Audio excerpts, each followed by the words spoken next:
ও মা বোনেরা রে, তোমাদের কথা বলে যাই রে মা,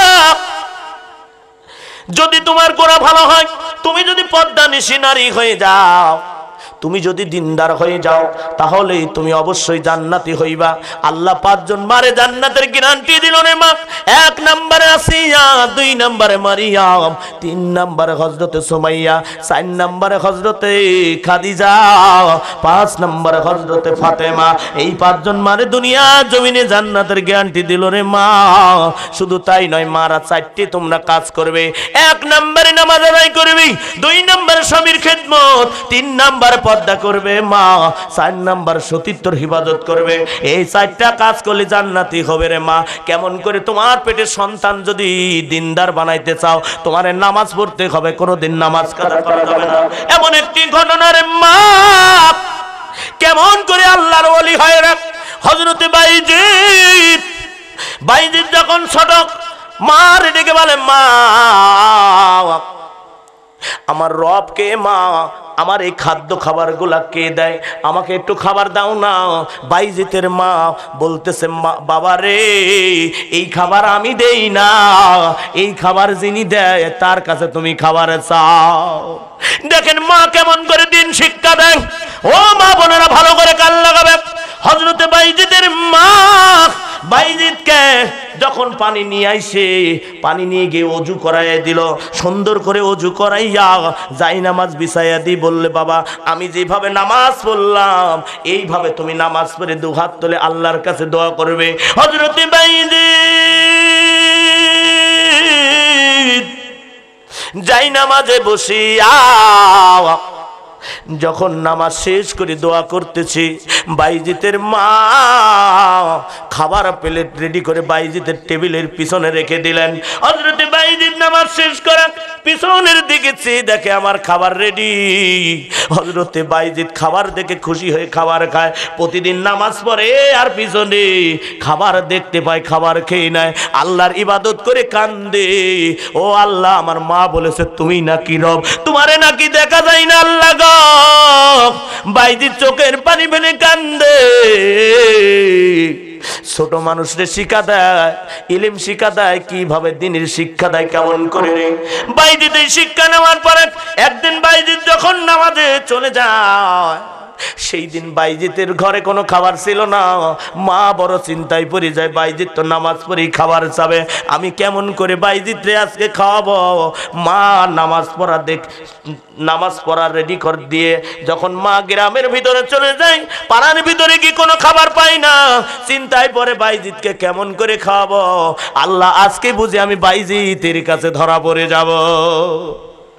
মা জননী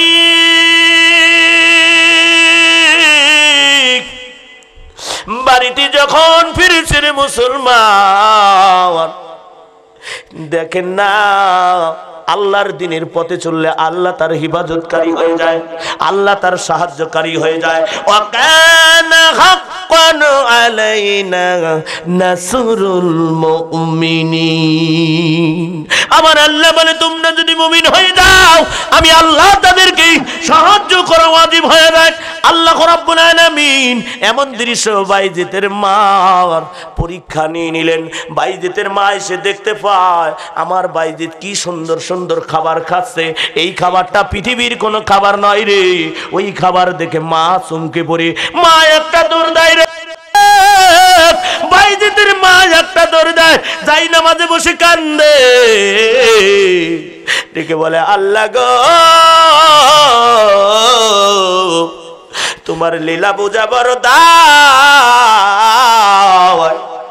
আমার বাইজিদের খাবার তুমি দিলা আল্লাহ, এই খাবারটা দুনিয়ার কোনো খাবার ছিল না। হযরতে বাইজিদ যখন বড় হয়ে গেল, এই সন্তান যদি ছোট থেকে শিক্ষা পায় রে, দ্বীনের শিক্ষা, ওই সন্তান বড় হলো সেই শিক্ষা পাবে, কোনোদিন মা বাপ রে ভুলবে না।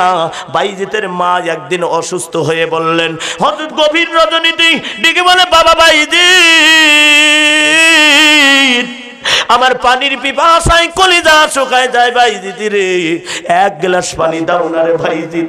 বাইজিৎ ছোট মানুষ, ঘরের মধ্যে হাড়ের ভিতরে যখন পানি পেল না, পানি না পাওয়ার পরে বাইজিৎ বাহিরে একটা দৌড় দেয়, বাহির থেকে পানি নি গ্লাস নি যখন দেখতে পায় আমার মা জননী ঘুমায় আছে।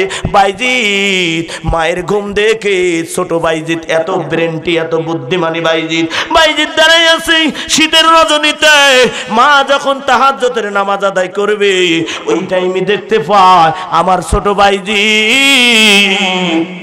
শীতের রাতে গিলাস নিয়ে দাঁড়ায় দাঁড়ায় কাঁপতেছে। মা বলে রে বাইজিৎ,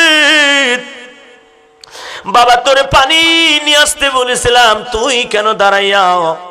বাইজিৎ বলে মা রে, আমি যখন ঘরে পানি পেলাম না মা, বাইরে দৌড়ায় দেখতে পাই পানি পেলাম, যখন ওখান থেকে নিয়ে এসে তুমি ঘুমায় গেছো, দেখলাম আমার মা কখন জানি ঘুম ভেঙে পানি পানি বলে চিৎকার করবি। ও মা তুমি তো শিক্ষা দিয়েছো মা, আমি ওই শিক্ষা পাওয়ার পরে মা গো কি করে তোমার সঙ্গে খেলাপি হয়ে যাবে, তোমার মনে কষ্ট লাগবে মা, এই জন্য আমি পানি নিয়ে যখন দাঁড়ায় আছি। বাইজিতের মা আর দেরি করে না, তাহাজ্জুদের নামাজের ভিতরে বসে দুহাত তুলে আল্লাহর কাছে দোয়া করে, আল্লাহ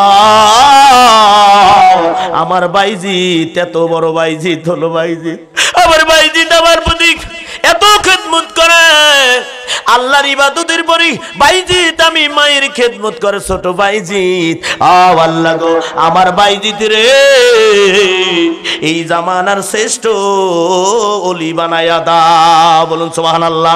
মায়ের দোয়া কবুল হয়ে যায় রে, বন্ধ করে গুলো মিস হবে, সব মিস হয়ে যাবে, পারমাণবিক বোমা মিস হবে, সব মিস হয়ে যেতে পারে রে, পারে রে। মা বাবার দোয়া কোনোদিন মিস হয় না, মা বাবার দোয়াতে আমি এমদাদ হোসেন জিহাদি আজকে দেশ নয় দেশের বাইরে আল্লাহ নিয়ে যায়। ও মুসলমান নে, মা তাহাজ্জুদ করে দোয়া করে, মা আজকে মা চোখের পানি ফেলে দোয়া করে বলে বাবা রে তোরে কতদিন দেখি না, তুই সফর করিস, তোরে নিয়ে বড় টেনশন হয়। মা 10 মাস 10 দিন গর্ভে ধরেছে, ওই মা তো সন্তানের খবর জানে রে। বাইজিতের মতো সন্তান তৈরি করতে হবে মা রে, তোমার গর্ভের সন্তান যদি ভালো হয় তোমার বাইরে আসার পরও ভালো হবে। গর্বে করে তুমি সিনেমা দেখবা, স্টার জলসা জি বাংলা দেখবা, ওই নাটক হিন্দুদের উলুধ্বনি দেখলে ওই সন্তান পৃথিবীতে আসার আগেই শুধু উলু উলু করবে। নেককার সন্তান দরকার আছে না নাই? আছে। শুধু তাই নয় রে মা,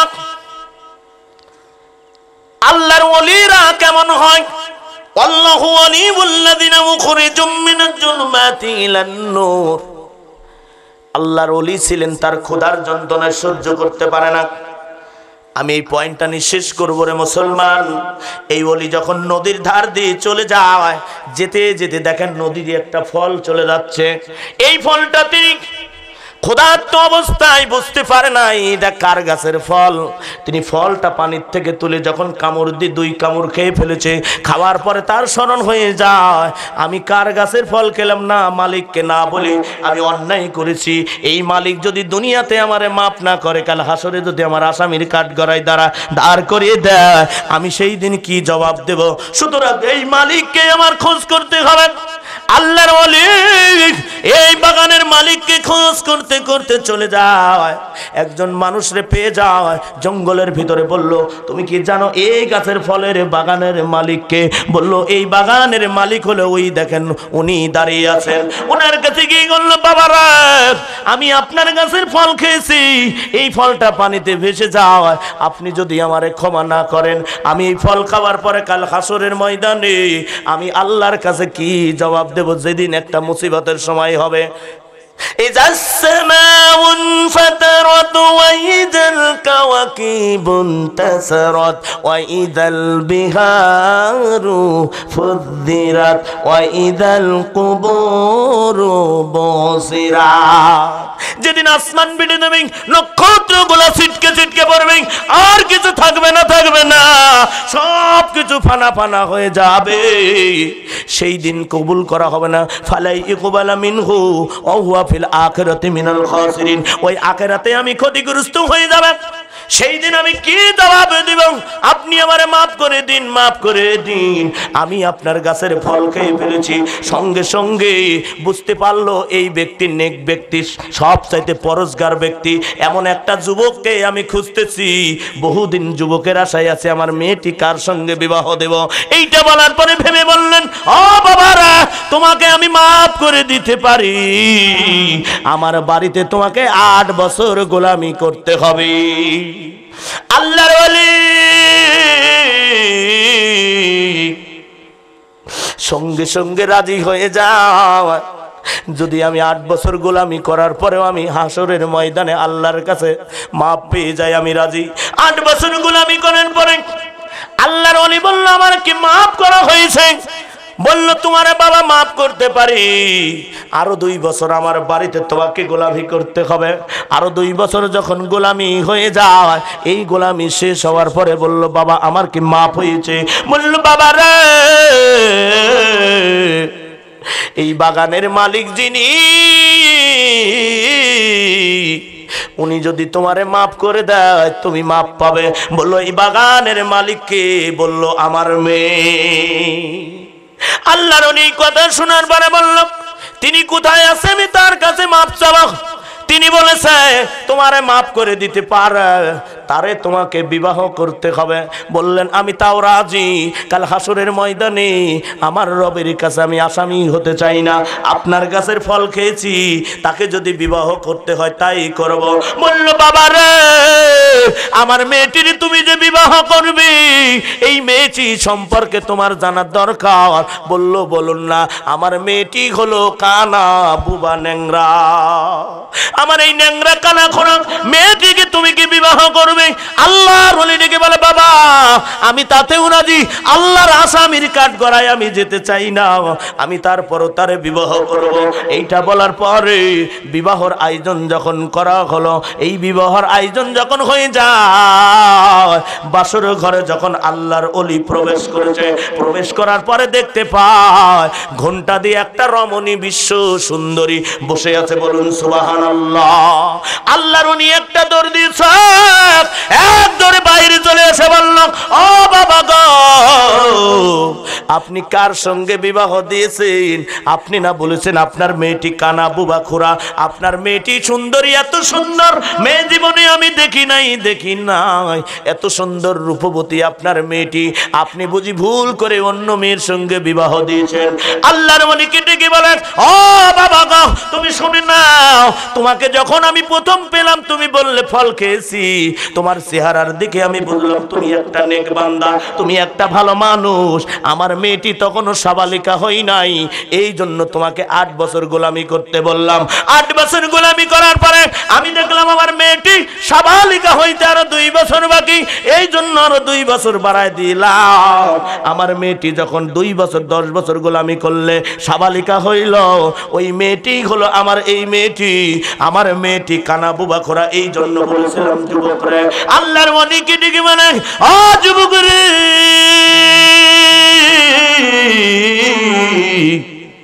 আমি এই জন্য বলেছি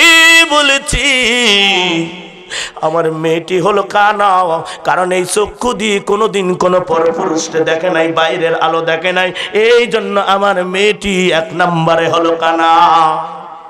2 নম্বর যুবকরা, আমার মেয়েটি মুখ দিয়ে কোনোদিন কোনো পরপুরুষের সঙ্গে কথা বলে নাই, এই জন্য আমার মেয়েটি হলো বুবা। শুধু তাই নয়, আমার এই মেয়েটি খোরা হবার কারণ হলো এই ঘরের বাহিরে কোনোদিন কোথাও যায়নি, বেদনা পুরুষ তো দেখার কথা, বাহিরে ঘোরাফেরা করে না, এই জন্য আমার মেয়েটি হলো খোরা। এই 3 দিক দিয়ে আমার মেয়েটি আমি এই জন্য খোরা বলেছি, তুমি তারপর রাজি হয়েছ। তুমি একজন ভাগ্যবান যুবকরা। আল্লাহর ওলি যারা হয়ে যায়, আল্লাহর বন্ধু যারা হয়ে যায়, যায়, তারা কোনোদিন আল্লাহরে বাদ দেয় না। একটা অন্যায় করলো হাজার হাজার গুনাহ আমরা করে ফেলি, কাবিরা গুনাহ। টাটুর নিচে আমরা প্যান্ট পরি, লুঙ্গি পরি, টাটুর নিচে পায়জামা পরি, একটা বড় ভাবি না এইটা হলো কাবিরা গুনাহ। একটা কাবিরা গুনাহ জাহান্নামে নেওয়ার জন্য যথেষ্ট যথেষ্ট। কথা বলেন ঠিক কিনা? এইরকম সন্তান, ওই মায়ের গর্ভে যে সন্তান এসেছিল, ওই সন্তানের নামই ছিল আব্দুল কাদের জিলানী রহমাতুল্লাহ আলাইহি। তিনি যখন পড়তে দেয় সমস্ত ব্রেন আল্লাহ দিয়েছিল, কারণ আব্দুল কাদের জিলানীর মা ওই সন্তানকে গর্বে করেনি। মা যদি ভালো হয়, সন্তান ভালো হয়। ওই মা কোরআন তেলাওয়াত করেছিল, এই জন্য কোরআনের তেলাওয়াতটা তার ব্রেনটের মধ্যে বেশি কাজ করতো। এই জন্য পড়াইতে গেলে যখন যেত মক্তবে, তিনি ঘট ঘট করে সব পড়তে পারতো, বুঝতে পারতো, মুখস্থ না, স্মৃতি শক্তি বেশি ছিল। আজকে আপনি কই পড়েন? আপনি গর্বে করে সন্তান নিয়ে নামাজ পড়বেন, তাহলে আপনার ওই সন্তান সিজদা করবে, ওই আমলনামা, ওই সন্তানের নেকিগুলো আপনার আমলনামায় দেওয়া হবে। আপনি তো কিছুই করেন না, আপনি বসে বসে এরকম করে কফি খান আর স্টার জলসা জীবন দেখেন, আপনার ঈমান নষ্ট হবে না, ভালো হবে?